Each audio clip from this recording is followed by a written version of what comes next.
नमस्कार, कैसे हैं आप सब। आई होप सब बढ़िया होगा, अच्छा होगा। किसी ने बहुत खूब कहा है कि लगा रह दिल किनारे से, कभी तो लहर आएगी।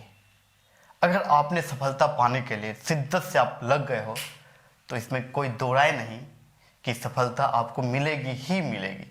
जैसे कोई अगर समुद्र के किनारे बैठा हो कि लहर देख के ही जाना है, तो वो अगर बैठ गया है कि देखना ही है तो वो देख कर ही जाएगा। ऐसा हो नहीं सकता कि किनारे जाके बैठ गया और लहर आए ही नहीं।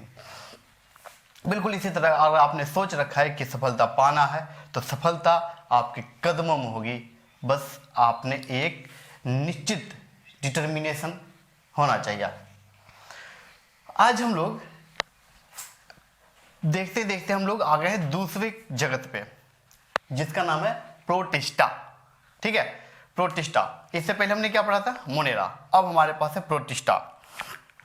हमने देखा था कि जो प्रोकैरियोट्स के ग्रुप थे, यूनिसेलुलर एक कोशिकीय प्रोकैरियोटिक जो भी जंतु थे, उसका जो ग्रुप था उसका नाम था मोनेरा, जिसमें हमने देखा था किसको? बैक्टीरिया को देखा था। उसका सोलो मेंबर यानी कि मेन जो है मुख्य रूप से उसमें बैक्टीरिया आते थे।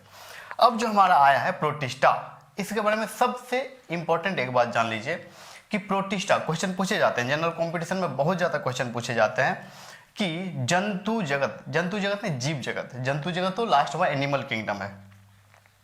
जीव जगत में किस जगत को जीव जगत का कूड़ादान कहा जाता है? या क्वेश्चन फिर से सुनिएगा, जीव जगत में किस जगत को जीव जगत का कूड़ादान कहा जाता है? या पूछ लेगा आपसे कि जीव जगत का कूड़ादान किसे कहा जाता है, तो वो कूड़ादान इसी को कहा जाता है, प्रोटिस्टा को। अब प्रोटिस्टा को कूड़ादान कहा जाता है, इसका मतलब क्या कि पकड़ के कचरा इसमें पेल दिया गया है? ऐसा कुछ नहीं है, इसमें कचरा नहीं डाला गया है, बल्कि क्या किया गया कि देखिए ये कौन सा है? यूकैरियोट्स है। प्रोकैरियोट्स मोनेरा था, यूकैरियोट्स है। तो यूकैरियोटिक ऑर्गेनिज्म जो भी हैं उनमें से जो कहीं फिट नहीं बैठ रहा ना, उसको प्रोटिस्टा में डाल दिया गया है। हमने पहले भी बताया था कि 5 किंगडम क्लासिफिकेशन के बाद भी 6 किंगडम क्लासिफिकेशन आया, 7 किंगडम पे भी काम चल रहा है, क्योंकि 5 किंगडम में भी सबको प्रॉपर प्लेस नहीं मिल पाया, प्रॉपर अपना अपना जगह स्थान नहीं मिल पाया है। तो अब जो ये है हमारा प्रोटिस्टा, इसमें अपन देखेंगे कि इसके क्या कैरेक्टर हैं। और प्रोटिस्टा को 3 भागों में डिवाइड किया गया है। बिल्कुल जैसा कि हमने कहा था कूड़ादान कहा गया, तो जो जहां फिट नहीं बैठ रहा उसको इसमें डाल दिया गया। ठीक है, तो किस किस में? एक तो इसको क्या बोल दिया गया कि फंजाई वाला, प्लांटी वाला और एनिमेलिया, यानी कि कवक सम protista like fungi, protista like plantae, protista like animalia, जंतु सम, पादप सम और कवक सम। ये इसके 3 ग्रुप हैं। तो पहले इसके ओवरऑल हम चीजों को जान लेते हैं, ये क्या है, इसके कुछ कैरेक्टर्स इंपॉर्टेंट क्या है। देखिए प्रोटिस्टा में क्या है कि एक सरल, बहुत ही सरल संरचना होता है, एक कोशिकीय। मोस्टली क्या होता है? एक कोशिकीय। तो यहीं से पहले लाइन से क्वेश्चन आएगा आपसे, बहुत ज्यादा क्वेश्चन पूछा जाता है इस प्रकार का कि यूनिसेलुलर यूकैरियोट्स यानी एक कोशिकीय और यूकैरियोटिक ऑर्गेनिज्म जीव कौन होंगे? एक कोशिकीय यूकैरियोटिक, वो कौन होगा? प्रोटिस्टा। याद रखिएगा, एक कोशिकीय और यूकैरियोटिक, एक कोशिकीय यूकैरियोटिक प्रोटिस्टा होगा। लेकिन कुछ प्रोटिस्टा ऐसे भी होते हैं जो बहुकोशिकीय होते हैं, ये अपवाद है। और इसको याद रखते हुए, अपवाद को याद रखते हुए कभी भी ये भूल मत कर दीजिएगा कि अगर आपसे पूछा गया यूनिसेलुलर यूकैरियोट्स यानी एक कोशिकीय यूकैरियोट्स, तो यूनिसेलुलर देखा कि लोग मुंडराम टिक मार देते हैं, ऐसा मत कीजिएगा। यूनिसेलुलर यूकैरियोट्स, एक कोशिकीय यूकैरियोट्स जब भी पूछा जाए हमें प्रोटिस्टा में ही टिक लगाना है। कुछ अपवाद है भले ही, जैसे शैवाल एक बहुकोशिकीय जीव है, परंतु वो किसके अंतर्गत आता है? वो भी प्रोटिस्टा के अंतर्गत आता है। ठीक है, अधिकांश ज्यादातर जो होते हैं वो कहां पाए जाएंगे? जल में। ज्यादातर जलीय होते हैं, ठीक है। कुछ आर्द्र यानी मॉइस्ट भूमि, जो मिट्टी है ना, गीला मिट्टी होता है, आर्द्र जहां होता है थोड़ा नमी वाला मिट्टी होता है, वहां जंतु और पादपों के शरीर में पाए जाएंगे, जंतु और पादप के बॉडी में, शरीर में पाए जाएंगे। अब देखिए कोशिका भित्ति, मैंने पहले भी बताया था, मेरा जो 5 किंगडम क्लासिफिकेशन के टेबल मैंने बता रखा है, एक पूरा स्लाइड, एक अलग वीडियो ही मैंने बना रखा है, उसमें मैंने बताया था कि कुछ में कोशिका भित्ति पाई जाएगी, सब में नहीं पाए जाएंगे। और जब पाए जाएंगे तो कोशिका भित्ति किस किस चीज की हो सकती है, तो देखिए सिलिका की हो सकती है, प्रोटीन की हो सकती है और सेलुलोज की हो सकती है। सिलिका, प्रोटीन और सेलुलोज की उसमें कोशिका भित्ति हो सकती है। तो देखिए आपको प्रोटिस्टा का कोशिका भित्ति याद रखने के लिए याद रख सकते हैं PCS, जैसे हम पीसेस की तैयारी करते हैं तो PCS याद रख सकते हैं। हालांकि ये याद नहीं रहेगा तो याद रखिएगा SP सिला, ठीक है। प्रोटिस्टा कौन है? SP सिला, SP S से सिलिका, P से प्रोटीन और सिला से सेलुलोज, ठीक है।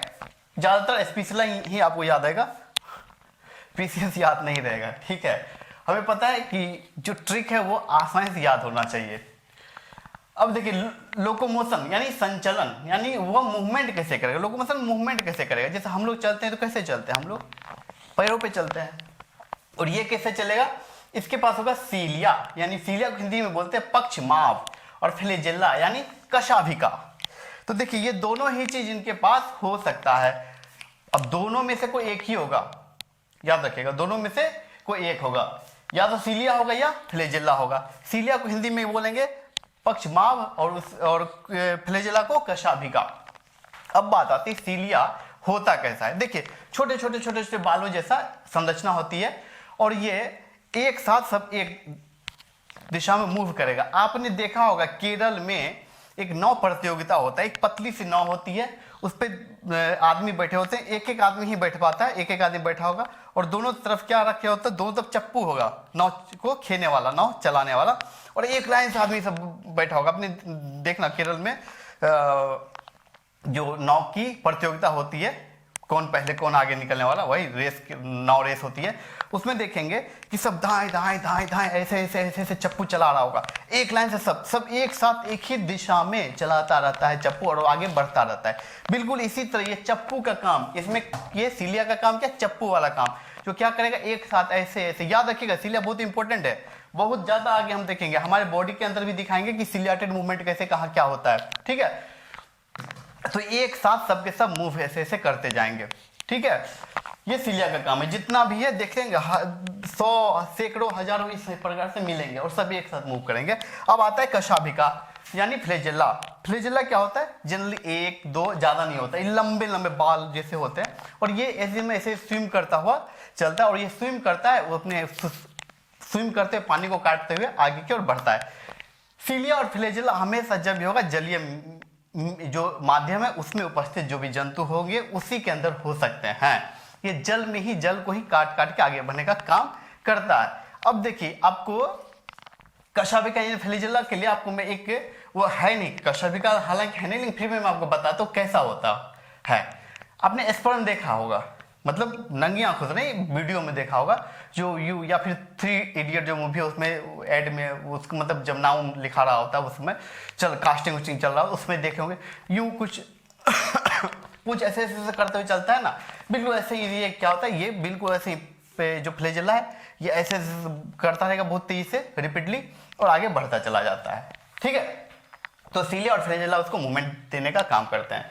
अब प्रजनन जो होंगे इस प्रोटिस्टा के अंतर्गत, जो प्रोटिस्टा प्रजनन करेंगे अपना, तो इसमें दोनों ही विधि होगा, लैंगिक और अलैंगिक।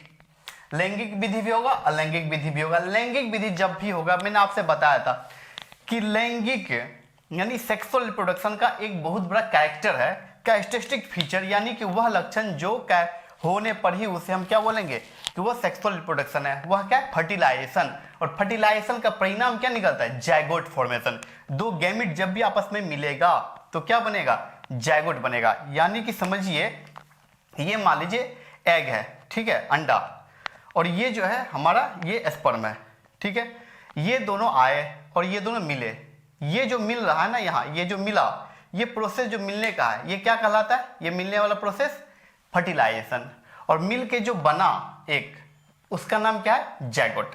तो यही है फॉर्मेशन ऑफ जायगोट। जायगोट बना के फॉर्मेशन, जायगोट के निर्माण के द्वारा क्या करेगा? लैंगिक। और अलैंगिक जब करेगा तो विखंडन यानी फ्यूजन के द्वारा, फ्यूजन मतलब विखंडन, विखंडन के द्वारा अलैंगिक प्रजनन करेगा। अब हमारे पास आता है पोषण। अपना भरण पोषण कैसे करता है? बहुत इंटरेस्टिंग इसका है भरण पोषण का तरीका। स्वपोषी, विषम पोषी और मिश्रित पोषी। मिश्रित पोषी क्या होता है? मिश्रित पोषी क्या होता है? ठीक है, स्वपोषी मतलब खुद अपना फोटोसिंथेसिस वगैरह कर लिया। विषम पोषी किसी और के ऊपर निर्भर हो गया। और ये जो मिश्रित है, इसका मतलब क्या होगा? मतलब ये दोनों को जोड़ दीजिए, स्वपोषी को, ठीक है, इसको और इसको जब जोड़ देंगे तो ये वाला मिल जाएगा हमको मिश्रित पोषी। मतलब क्या होता है? कुछ प्रोटिस्टा ऐसे होते हैं जो क्या करते हैं, जैसे यूग्लिनोइड है, वो क्या करेंगे कि सूरज की उपस्थिति है, फोटोसिंथेसिस कर रहे हैं, सूरज नहीं है, किसी और पे प्रीडेटर का काम करना शुरू कर देंगे, ठीक है, मार के खाना, पैरासाइट का काम, मतलब दूसरे पे विषम पोषी का काम शुरू कर देंगे। तो ऐसे जंतु या फिर ऐसे मोड ऑफ न्यूट्रिशन जो है, ये ऐसा तरीका जो है पोषण का, उसको क्या बोलते हैं? मिश्रित पोषी। ठीक है, तो स्वपोषी होंगे, विषम पोषी होंगे और मिश्रित पोषी भी होंगे। ये तीन तरह के उनमें पाए जाएंगे। अब बात आता है हमारे पास क्लासिफिकेशन ऑफ प्रोटिस्टा। प्रोटिस्टा का क्लासिफिकेशन देखिए, प्रोटिस्टा का जो क्लासिफिकेशन है उसमें हमने पहले बताया था 3 भागों में बांटा हमने इसको। और किस किस में लिया हमने? जो पहला है मोनेरा को छोड़ दीजिए, खुद प्रोटिस्टा है, इसको हमने बोला कि बाकी का कूड़ादान है। तो इसके बाद कौन आता है? फंजाई आता है, प्लांटिया आता है, एनिमेलिया आता है। तो animal like protista, plant like protista और फंजाई लाइक प्रोटिस्टा, या फंगी लाइक, जो आप बोले, फंजाई फंगी जो बोलना है बोलिए, ठीक है, यानी जंतु सम प्रोटिस्ट, याद रखिएगा, जंतु सम प्रोटिस्ट, पादप सम प्रोटिस्ट, कवक सम प्रोटिस्ट। एक चीज मैंने आपसे बताया था जंतु के बारे में, जब मैं जंतु जगत डिफाइन किया था आपको थोड़ा सा, तो मैंने बताया था एक कोशिकीय जंतु जो होते हैं, एक कोशिका वाले जंतु, उनको हम क्या बोलते थे? प्रोटोजोआ। और जो बहुकोशिकीय होते थे उनको बोलते थे मेटाजोआ। याद होगा आपको। तो याद यहाँ देखिए आ गया अपना प्रोटोजोआ। ये देखिए प्रोटोजोआ, प्रोटिस्टा, यूनिसेलुलर, जो एनिमल लाइक प्रोटिस्टा जो है, एनिमल लाइक प्रोटिस्टा, जंतु सम प्रोटिस्टा जो है, प्रोटिस्ट जो है उसको क्या बोलते हैं? उसको बोलते हैं प्रोटोजोआ। याद रखिएगा ये। और एनिमल लाइक जैसे ही होगा, अपन जो एनिमल लोग हैं वो सब क्या करते हैं? अपना खाना खुद नहीं बनाते, हम खाना आदमी पकाते हैं, ठीक है। और बाकी जो जंतु हैं क्या करते हैं? खाते हैं। कोई पेड़ को खा लिया, कोई किसी को मार के खा लिया, तो वो अपना खुद नहीं बनाते ना, दूसरे पे निर्भर है। तो जंतु जैसा जो भी होगा, जंतु सम प्रोटिस्ट कैसा होगा? विषम पोषी या परजीवी, दूसरे पे डिपेंड करेगा। सिंपल, कहीं कुछ याद नहीं करना है। देखिए यूकेरियोट्स में एक चीज मैं आपको यहाँ पे मैंने लिख दिया था, ATS राइबोसोम पाया जाता है, ठीक है।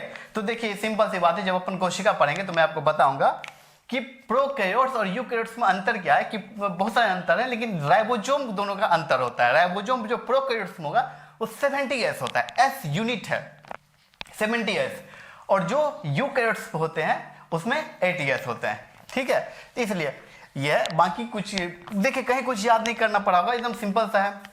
अब देखिए कहाँ मिलेगा? जल में मिलेगा, पानी में मिलेगा, या फिर आर्द्र मृदा, आर्द्र मतलब मॉइस्ट सोइल, जहां पे मिट्टी जो है थोड़ी गीली गीली होगी ना, गीली गीली सी, वहां मिलेगा, ठीक है।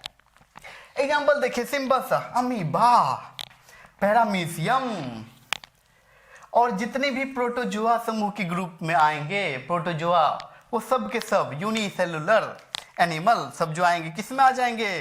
प्रोटोजोआ में। तो इसके एग्जांपल अमीबा, पेरीमीशियम और सभी प्रोटोजोआ आ जाएंगे, ठीक है। अब ये हमें कुछ बीमारियां भी फैलाती है, ठीक है। जैसे ही परजीवी है तो कुछ ना कुछ बीमारी फैलेबे करेगा ना, परजीवी का तो काम ही होता है बीमारी फैलाना। अपन बात कर लेंगे, जैसे अमीबा के मैं बता देता हूँ। किसी को देखें पायरिया होते हुए, जब किसी को पायरिया होता है तो उसके मुंह में, पायरिया अमीबा की वजह से नहीं होता, अमीबो जिंजिविलिस, आदमी के मुंह में, जिसके मुंह में पायरिया उसके मुंह में हो जाएगा अमीबो जिंजिविलिस, और ये पायरिया को ठीक होने नहीं देगा। ठीक है, ये पायरिया को ठीक होने नहीं देता। याद रखिएगा, कई जगह आपसे अगर ऑप्शन में दे दे अमीबो जिंजिविलिस तो कोई बात नहीं, परंतु पायरिया को ठीक होने नहीं देता, ये काम है अमीबो जिंजिविलिस का। ठीक है, अमीबा से जैसे अमीबिक डिसेंट्री होता है, ये सब चीजें अमीबा से होती है, कोई बात नहीं, इससे डिजीज नहीं पूछा जाएगा आपसे कभी। अब देखिए प्लांट लाइक प्रोटिस्टा, पादप सम प्रोटिस्टा में क्या होगा, पादप के जैसा है तो क्लोरोफिल होगा भैया, प्रेजेंस ऑफ क्लोरोफिल, प्रकाश संश्लेषण करबे करेगा, जैसे ही फोटोसिंथेसिस का ऐसे दिखाने के लिए हम हरा हरा है नहीं ना, वो क्या करेगा, फोटोसिंथेसिस करेगा, प्रकाश संश्लेषण करेगा, सिंपल।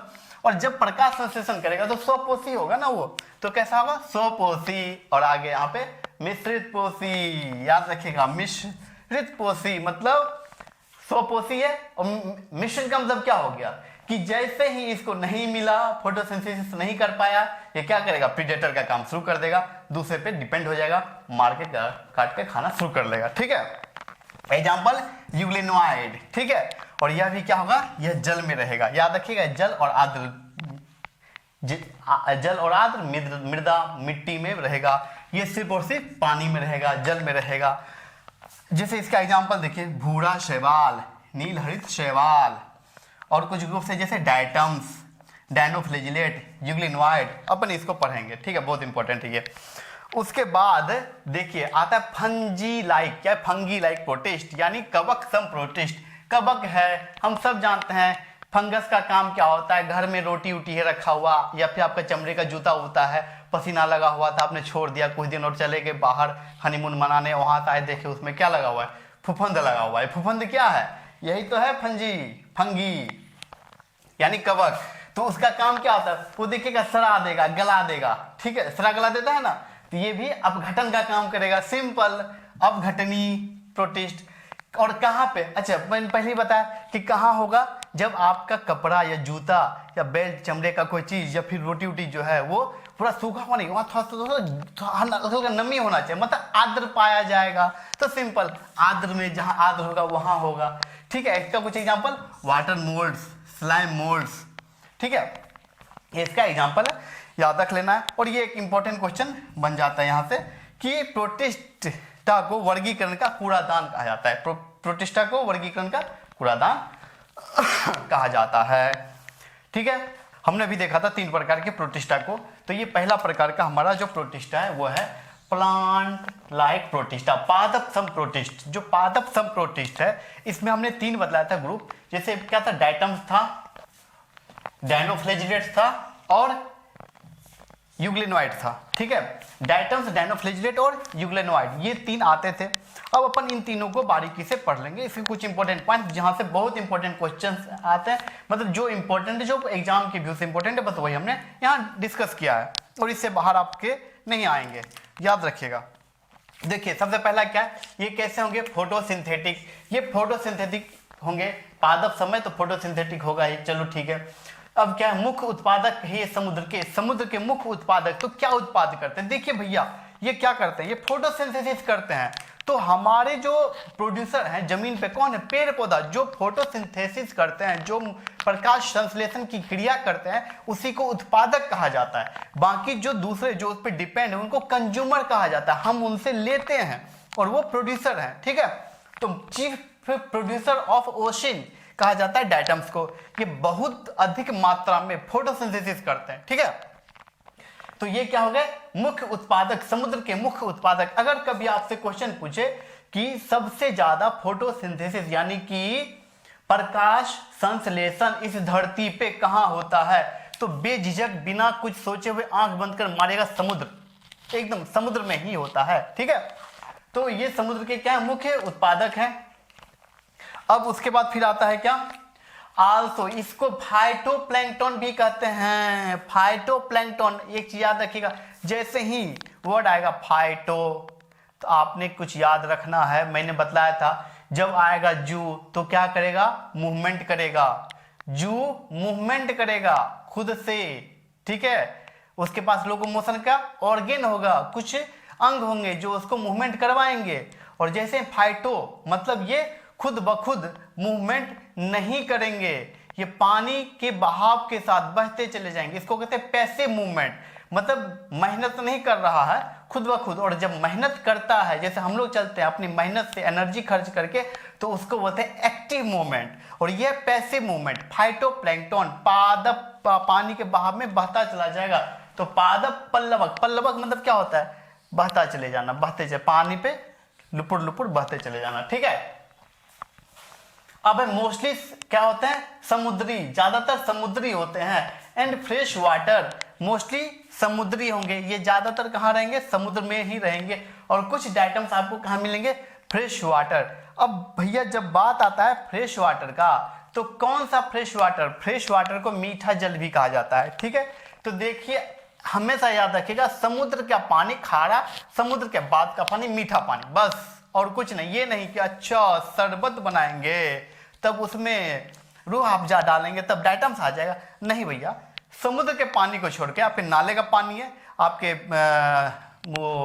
क्या तालाब का पानी है, नदी का पानी, ये सबको फ्रेश वाटर और मीठा पानी कहा जाता है। जब भी कहीं फ्रेश वाटर मीठा पानी का बात हो, फ्रेश वाटर या मीठा पानी, तो याद रखिएगा समुद्र के पानी छोड़ के बाकी को फ्रेश वाटर कहा जाता है या मीठा पानी कहा जाता है। तो ये दोनों में मिलेंगे, यानी समुद्री खारे पानी और मीठे पानी दोनों में मिलेंगे। कोशिका भित्ति जो होगी इसकी किसकी बनी होगी, सिलिका की बनी होगी, सिलिका की बनी होगी, ठीक है। अब बात आता है यहाँ पे कि ये दिखता कैसा है। देखिए डायटम्स, डाय मतलब दो, और आप बोले तो दो एटम को जोड़ के लिख दिया हो, दो एटम, तो डाई एटम को एक साथ बोला गया। जैसे विद्यालय बोला गया, वैसे डाई प्लस एटम करके डाइटम्स बोल दिया गया। बिल्कुल वही है, मतलब ये दो एटम लगेगा आपको, देखिए कि दो एटम को ना जोड़ दिया गया। बिल्कुल देखिए मैं आपको दिखलाता हूँ, एकदम साबुनदानी देखे है ना, एकदम बिल्कुल डिट्टो साबुनदानी की तरह, इस तरह से ऐसे अगर मान लीजिए तो ऐसे करके होगा, ठीक है। ऊपर से एक खोप, हमारे यहाँ कहते हैं खोपिया, ठीक है। खोपिया मतलब ऊपर से एक ऐसे ढक्कन, नीचे से एक ढक्कन, साबुनदानी का ऊपर वाला खोपिया, नीचे वाला खोपिया, ठीक है। तो ये बिल्कुल ऐसे ही देख लीजिए, यहाँ पे याद रखिएगा। ये लग रहा है एक नीचे वाला, इसमें साउंड रख दिया, ऊपर से ढक्कन लगा दिया, बिल्कुल वैसा ही है। ऊपर वाला जो होगा उसको कहेंगे इपीथीका, नीचे वाले हाइपोथीका। इपी मतलब ऊपर वाला, हाइपो मतलब नीचे वाला। याद रखिए हाइपोथैलेमस, जो थैलेमस के नीचे हो उसको हाइपो बोलता है, हाइपो मतलब नीचे, हाइपोथीका नीचे वाला, डाइटम्स का नीचे वाला जो थीका है, लेयर है, हाइपोथीका मतलब लेयर होता है, ठीक है। थीका मतलब लेयर, तो ईपी मतलब ऊपर वाला लेयर, हाइपोथीका नीचे वाला लेयर, ठीक ना। तो ऐसे ही साबुनदानी के सोप की तरह बिल्कुल ऐसे ये होगा। अब ये जैसे रिप्रोडक्शन करता है, तो मैं एक बता दूं, पूछेगा नहीं, रिप्रोडक्शन एक छोटा सा बताता हूँ कि रिप्रोडक्शन करेगा तो कैसे करेगा। ये देखिए आपके मन में हो रहा होगा एक क्यूरियोसिटी, तो ये क्या करेगा, दोनों अलग अलग निकल जाएगा, ठीक है, ऐसे बन गया, और छोटा वाला जो है छोटा रह जाएगा। अब इसके ऊपर एक और इससे छोटा सा, इसमें हमेशा जब भी बनेगा इसके ऊपर एक छोटा सा इससे बन जाएगा, इसमें इससे छोटा सा बन जाएगा, वैसे दो डाइटम्स बन गए। इसी प्रकार ये रिप्रोड्यूस करता चला जाता है, और एक समय ऐसे आता है, क्योंकि जो ये बना ना, इससे जो भी बनेगा छोटा ही बनेगा। एक समय ऐसा आता है फिर इसके ऊपर इसका रिप्रोडक्शन नहीं हो पाता, क्योंकि बहुत छोटा बन चुका होता है ऑलरेडी, ठीक है।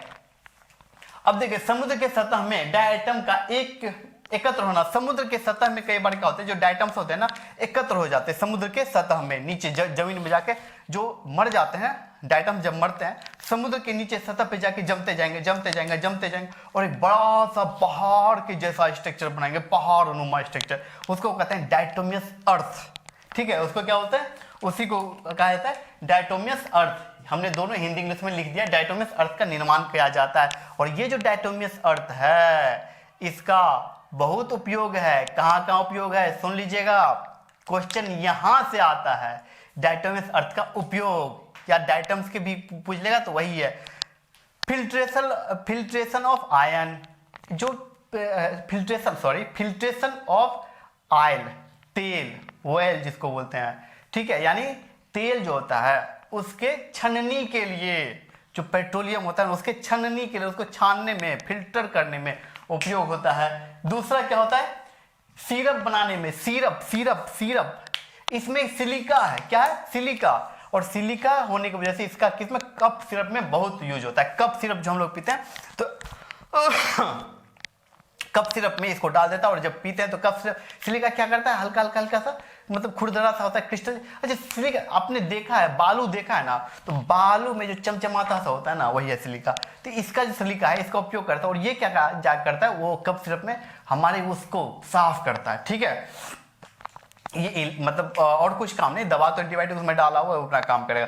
ये क्या करता है, आपके ये जैसे सब पीते जाते हैं उसको साफ कर देता है। ठीक है, क्योंकि बलगम वगैरह जम जाता है ना, उसको साफ करने का काम करता है। तीसरा, बूट पॉलिश, जो जूता का पॉलिश है उसमें भी उपयोग होता है। चेहरा चमकाने वाला क्रीम उन्हें जो होता है उसमें भी उपयोग होता है। दवाई बनाने में भी इसका उपयोग होता है। ठीक है, डाइटम्स अपना कंप्लीट। अब देखिए हम आ गए डायनोफ्लेजेट। इसमें से ये यूज बहुत इंपॉर्टेंट है इसका, पादप पल्लव की भी इंपॉर्टेंट है। ठीक है, सिलिका का बना होता है, ये इंपॉर्टेंट है। ये यहां से क्वेश्चंस आते हैं और ये बहुत इंपॉर्टेंट याद रखिएगा। ये वाला जो है मुख्य उत्पादक, समुद्र का मुख्य उत्पादक किसको कहा जाता है, आपसे क्वेश्चन पूछेगा समुद्र का मुख्य उत्पादक किसको कहा जाता है, आंख बंद कर, टाइटम्स, बस खेल खत्म। ठीक है, डायनोफ्लेजिलेट्स। डायनोफ्लेजिलेट्स कैसा होगा, फोटोसिंथेटिक होगा। दूसरा, मोस्टली ये क्या होगा, मोस्टली समुद्री होगा और मीठे पानी, मैंने बोला ना खारे पानी और मीठे पानी, समुद्री पानी खारा पानी, मीठा पानी समुद्री पानी के अलावा जो पानी है सब मीठा पानी, उसमें भी होगा। कलर होगा इसमें, यानी कलरफुल होगा। किस चीज से, देखने में, मिजाज का कलरफुल नहीं होगा, रंगीन मिजाज का नहीं, मिजाज का नहीं होगा, देखने में होगा। ठीक है, मतलब पिगमेंट होगा। और कलर कहां से आता है, पिगमेंट, जो उसको कहते हैं हिंदी में कहते हैं रंजक या इंग्लिश में पिगमेंट, उसके वजह से होगा। कोशिका भित्ति, हमने कहा था कोशिका भित्ति के बारे में, तो इसका कोशिका भित्ति किसका होगा, सेलुलोज का बना होगा। याद रखिएगा, इसका सेलुलोज का कोशिका भित्ति होगा। बस इंपॉर्टेंट यही।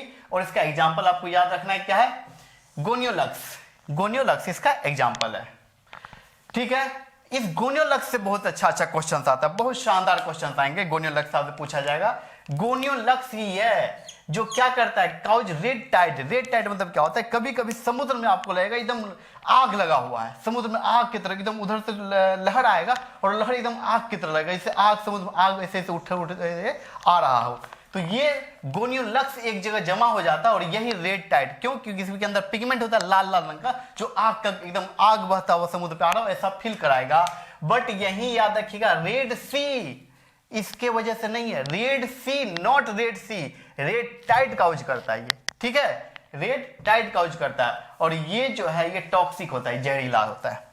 ये जो गोनियोलक्स है जहरीला होता है, हार्मफुल फॉर ह्यूमन के लिए काफी हार्मफुल होता है, जहरीला होता है। नेक्स्ट हमारा आता है तीसरा, यूग्लेनोइड। देखिए यूग्लेनोइड जो है हमारा कैसा होता है, ये मिश्रित पोषी है। मिश्रित पोषी मैंने पहले ही बता दिया, अगर सूर्य का प्रकाश मिलेगा तो फोटोसिंथेसिस करेगा, नहीं मिलेगा तो प्रीडेटर का काम करना शुरू करेगा, दूसरे को मार काट के खाएगा। तो ये है मिश्रित पोषी, इसी को कहते हैं। स्वच्छ या मीठा जल में पाया जाएगा, मैंने कई बार बता दिया, आप समझ गए होंगे स्वच्छ और मीठा जल। और समान कोशिका कशाभिकाएं मतलब फ्लैजेला, देखिए असमान, एक छोटा है एक बड़ा है, कोशिका इसकी जो कशाभिकाएं फ्लैजेला एक छोटा एक बड़ा, तो असमान कशाभिकाएं उपस्थित होगा इसमें। इसकी जो कोशिका भित्ति होती है उस पर प्रोटीन की परत होती है, प्रोटीन की परत। देखिए ये जो है ना, इसके ऊपर क्या है, प्रोटीन की एक परत है जिसका नाम क्या है, इसका नाम है पेलिकल्स। ये जो परत है इसी को पेलिकल्स कहा जाता है। ठीक है, तो ये बहुत इंपॉर्टेंट, पेलिकल्स कहां पाया जाएगा, तो याद रखिएगा यूग्लेनोइड का जो कोशिका भित्ति उस पर पाया जाएगा, प्रोटीन का बना होगा। और हमारा प्लांट लाइक प्रोटिस्ट यानी पादप सम प्रोटिस्ट कंप्लीट। अब हमारे पास जो आता है वो कौन सा है, देखिए हमने कौन सा पढ़ा अभी, याद कीजिए, पादप पढ़ लिया।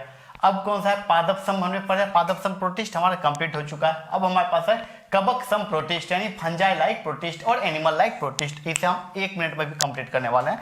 बस इंपॉर्टेंट जो भी है पूछा जाता बस वही हमने पहले ही बताया। अब जो भी है वो क्या होगा, हेटेरोट्रॉपिक है। ठीक है, ये भी, और फंजाई वाला मैंने पहले ही बतला दिया था। क्या करेगा, अब घटनी मतलब ये सड़े गले चीजों पे अपशिष्ट पदार्थ को क्या करेगा, सड़ाएगा, गलाएगा, मृत चीजों को सड़ा गला के अपना पोषण करेगा। यहाँ मैंने एक चीज बहुत इंपॉर्टेंट है, बहुत इंपॉर्टेंट, याद रखिएगा एकदम, वीवीआई क्या है, वीवीआई में कि एक कोशिकीय होता है परंतु उसमें बहुकेंद्रक, एक कोशिकीय होते हुए इसके अंदर क्या होगा, केंद्रक बहुत सारा मिलेगा, बहुकेंद्रक होगा। अब बात आता है बहुकेंद्रक कैसे, तो देखिए ये क्या है, यूकैरियोटिक है। यूकैरियोटिक है तो इसका जो केंद्रक होगा क्या, स्पष्ट केंद्रक इसमें पाया जाएगा। और ये जो केंद्रक है यानी ये जो प्रोटिस्टा है कोई, उसमें देखिए कि ढेर सारा केंद्रक, ये है केंद्रक, ठीक है। तो केंद्रक और 2n इसलिए दे दिए, आप समझ लीजिए, इसकी कोई जरूरत नहीं है, ठीक है। ये मुझे आप ध्यान एकत्र है इसलिए हटा दिया मैंने इसको। 2n मतलब होता है डिप्लॉयड हैप्लॉयड, ये आगे हम पढ़ेंगे। तो ये क्या है, बहुत सारे केंद्रक इसके अंदर पाए जाते हैं। फिर क्या होता है, कोशिका भित्ति, मैंने बताया था इसके अंदर में कोशिका भित्ति नहीं होगा। कोशिका भित्ति क्या होगा, नहीं पाया जाएगा। कुछ एग्जांपल इसका, वाटर मोल्ड्स, स्लाइम मोल्ड्स, बात खत्म। फिर आते हैं एनिमल लाइफ, बात वही होगा, क्या करेगा ये, अपने ऊपर अपना पोषण नहीं करेगा, दूसरे के ऊपर होगा, परजीवी होगा, यानी विषमपोषी और परजीवी होगा। जीवन जीने के लिए इसको क्या चाहिए, एग्जाम्पल याद कर लीजिए, अमीबा पारामीशियम, जीवन जीने के लिए इसको या तो पानी चाहिए या आर्द्र जमीन चाहिए, बस। इसे प्रोटो, और हमने पहले बताया इसको प्रोटोजोआ, इसको क्या बोलते हैं, याद रखिएगा, ये बहुत इंपॉर्टेंट है यहाँ से, इसको ये वाला पॉइंट बहुत इंपॉर्टेंट। प्रोटोजोआ, प्रोटिस्ट भी कहते हैं, यानी इसको क्या बोलते हैं, प्रोटोजोआ भी बोला जाता है। बात खत्म। हमारा प्रोटिस्टा इतना ही था, जितना आपसे पूछा जाता है वो सब इसी से था, इससे ज़्यादा कुछ नहीं पूछने वाला। आप हमसे जुड़िए, लाइफ कोच अभिजीत,